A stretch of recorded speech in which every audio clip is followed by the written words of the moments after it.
are in the module 32 of week 12 of the course on cybersecurity. The major focus of this module is the branches of digital forensics. Digital forensics can be classified into major divisions like computer forensics, mobile device forensics, network forensics, database forensics, cloud forensics, digital image forensics, digital video or audio forensics, memory forensics, and finally IoT forensics.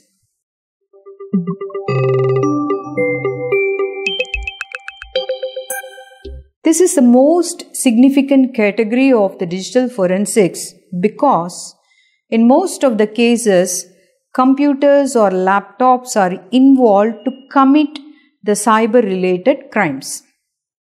As we discussed earlier, investigators can find the evidences either by recovering the deleted evidences or in its original form.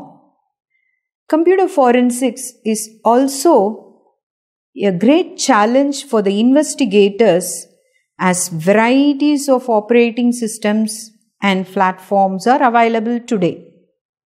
Following are the subcategories of computer forensics from which investigator can find evidences. First, registry forensics. Registry is the central repository that keeps details about the installed or uninstalled application with other important attributes.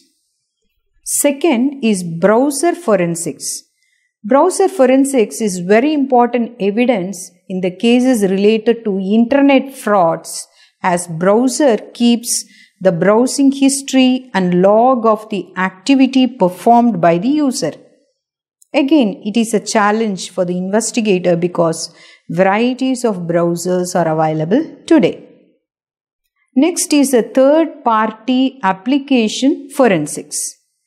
The forensics of third-party application is the need today because there is various third-party applications are used, such as the instant messaging application, then the messaging applications, file upload and download applications, email applications, and file storage and synchronization services, etc., which are generally installed in the computers and laptops.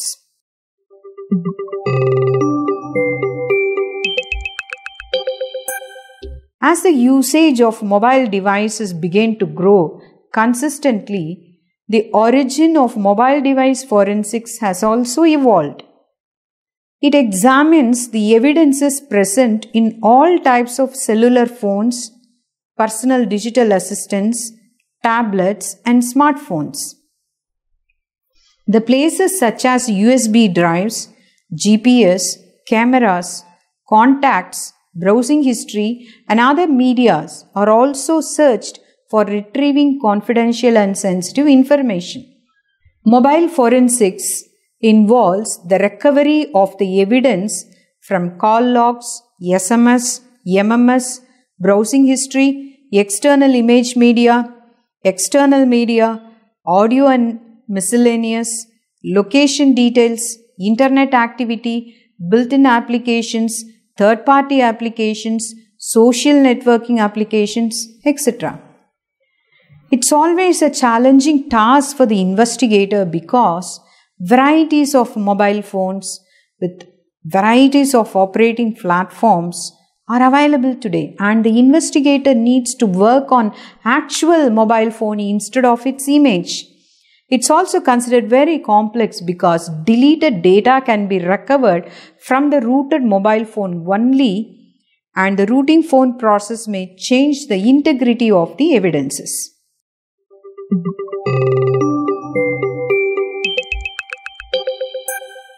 The network forensics includes the digital forensics of network devices such as routers, servers, server logs, firewall logs, and proxy server logs, etc.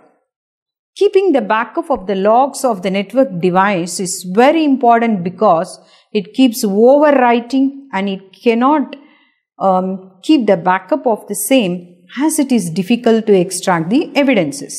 Usually, network forensics emphasis on tracking and scrutinizing computer network traffics to collect evidences that are beyond endorsement. It also perceives intrusions that come from other unauthorized systems or network resources.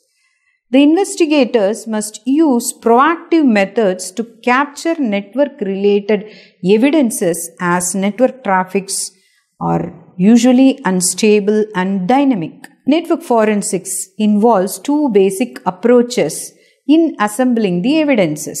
They are: the first approach is the traditional tactics which catches and stores every data for future analysis. For example, logging users' network usage continuously and revising only in case of an alert. The second method scans the data passing across a particular network and captures only specific data. For example, categorizing only jammed network sites and capturing the precise user activity data formats. Owing to the increasing popularity of wireless, mobile and obscured communications, the use of network forensics is subsequently employed.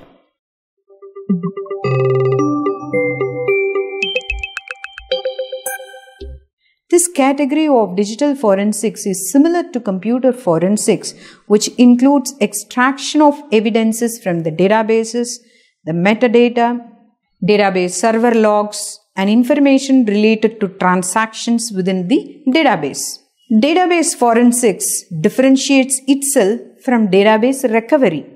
Database forensics focuses on systematic cross-examination of the unsuccessful database by attempting to rebuild the metadata and page information inside a dataset, whereas a data recovery indicates the process of restoring the database to make it more feasible to re-enter a production situation, or sometimes even to turn out to be vigorous enough to afford a backup. Occasionally, a strong database may appear suspicious that puts the users in confusion and raise questions to prompt a forensic investigation. Some of the common aspects that needs the involvement of database forensic expert are database catastrophe, loss of database information either accidentally or significantly, database conflicts, recognition of suspicious user activities. The process takes place by running sequence of investigation tools to assist the following. They are: generate a forensic database, duplicate it for investigation, recreate lost or removed data and log files, interpret the data by determining the exploitation possibilities, review user events for mistrustful and illegitimate actions and isolate them. Actually, these benefits the forensic experts to attain the database related suspect information, which in turn will benefit for further inquiry and prosecution of the criminals during the initiation of the criminal proceedings against guilty rivalries. The database systems which are frequently used in forensics with respect to their DB schema are Oracle, MySQL, Microsoft SQL Server, PostgreSQL and MongoDB.